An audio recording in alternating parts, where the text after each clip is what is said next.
Voyons donc de plus près l'histoire des trois astronautes les plus importants et les plus connus de tous, Armstrong, Aldrin et Collins, c'est-à-dire l'équipage historique d'Apollo 11. Le 24 juillet 1969, les astronautes Neil Armstrong, Buzz Aldrin et Michael Collins reviennent triomphalement de la plus importante mission jamais menée par l'homme dans l'histoire. Ils reviennent tout juste de la Lune. Ce sont les premiers êtres humains à avoir visité un autre corps céleste et à en être revenus sains et saufs. Sur le navire qui les a recueillis, le président Nixon est présent en personne. Après un bref échange devant les caméras, Armstrong, Aldrin et Collins sont placés en quarantaine et mis quelques semaines à l'isolement. Puis le 16 septembre, ils se présentent pour la première conférence de presse devant les journalistes du monde entier qui les accueillent par une bruyante standing ovation.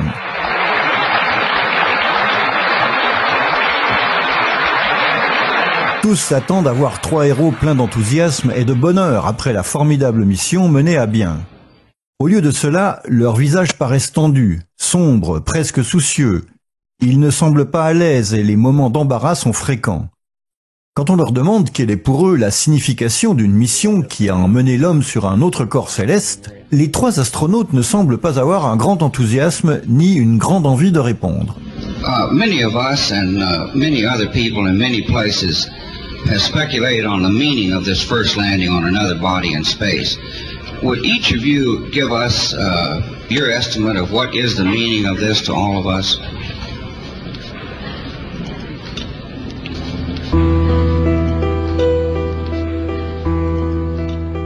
Et quand Armstrong décrit leur aventure comme le début d'une nouvelle ère, il ressemble davantage à quelqu'un obligé de réciter un texte qu'à une personne convaincue de ce qu'elle dit. The entire program, it's a beginning of a new age.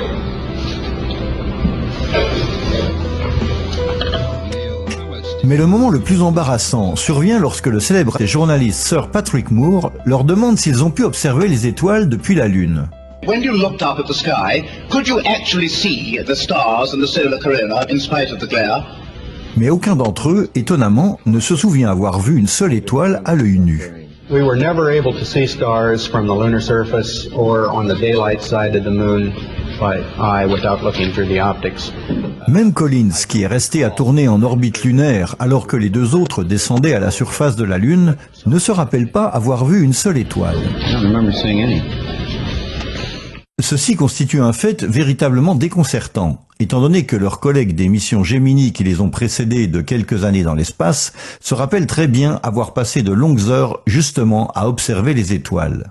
We'd spend several hours just with our faces pressed up against the window at night with all the lights turned down low and watching the stars. Les astronautes des missions de la navette spatiale, comme James Rayleigh, racontent eux aussi avoir vu littéralement des millions d'étoiles briller dans le cosmos. What are the stars like in space? Like, are they just brighter than on Earth, or how would you describe it? They're brighter, but they're different. A lot of things different about them. One, you don't have the atmospheric distortion, so they don't twinkle, right? So you see lots of points, and you see lots of points, and that literally millions of them. On se demande bien où sont réellement allés ces astronautes durant ces 8 jours qu'ont duré leur mission, s'ils ne se souviennent pas avoir vu une seule étoile. Un autre fait surprenant est que les 3 astronautes d'Apollo 11, au lieu de poursuivre une belle carrière ascendante au sein de la NASA, ont soudain décidé, au retour de leur mission triomphale, de quitter l'agence spatiale. À peine un an après leur mission, avec un programme Apollo encore pleinement actif, tous 3 démissionnent de la NASA.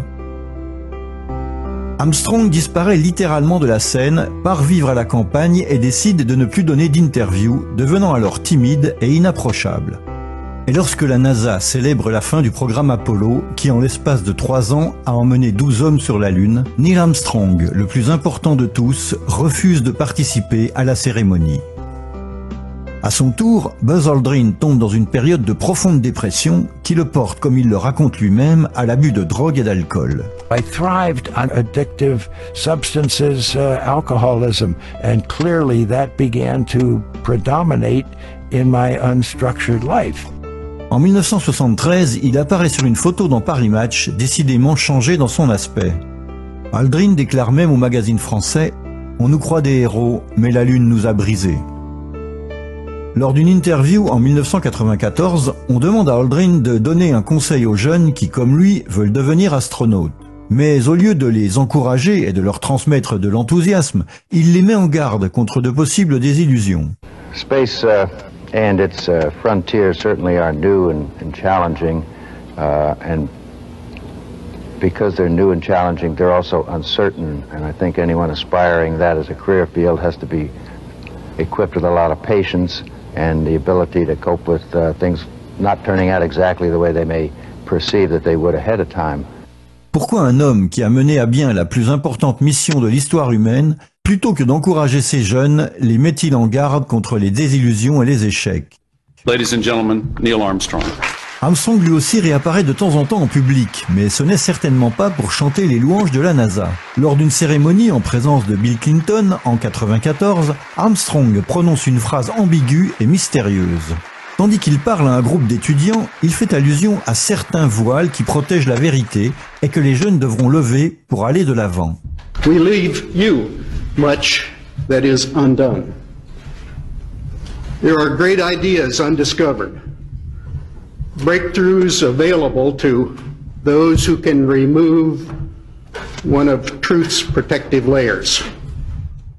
Par la suite, Armstrong fera de nouveau parler de lui lorsqu'il refusera de participer aux célébrations du 40e anniversaire des missions Apollo.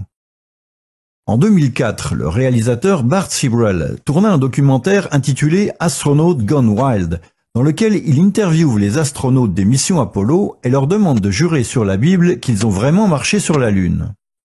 Il faut se rappeler qu'aux USA, le fait de témoigner en jurant sur la Bible filmée par une caméra peut être utilisé devant un tribunal contre la personne qui a juré. Et en Amérique, le parjure peut être puni de prison.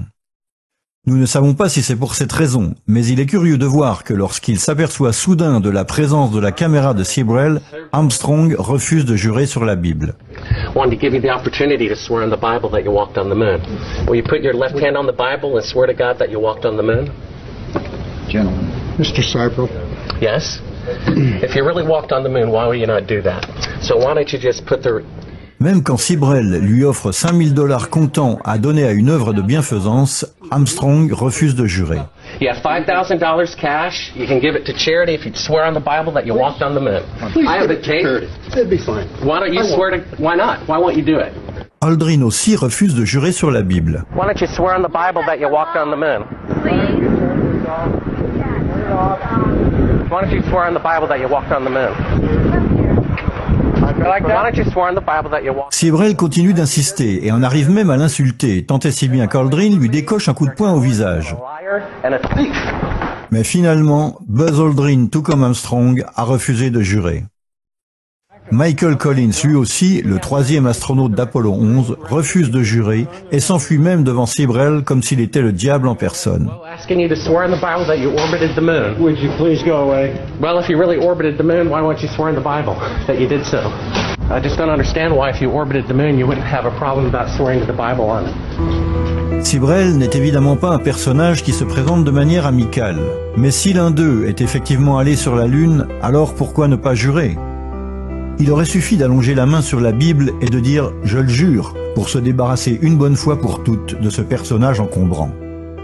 En outre, Armstrong aurait même pu donner $5,000 encombrant. En outre, Armstrong aurait même pu donner $5,000 à une œuvre avec ce geste. Mais aucun des trois astronautes n'a voulu le faire. Pourquoi ? Okay, Gus, that's enough. Take it away.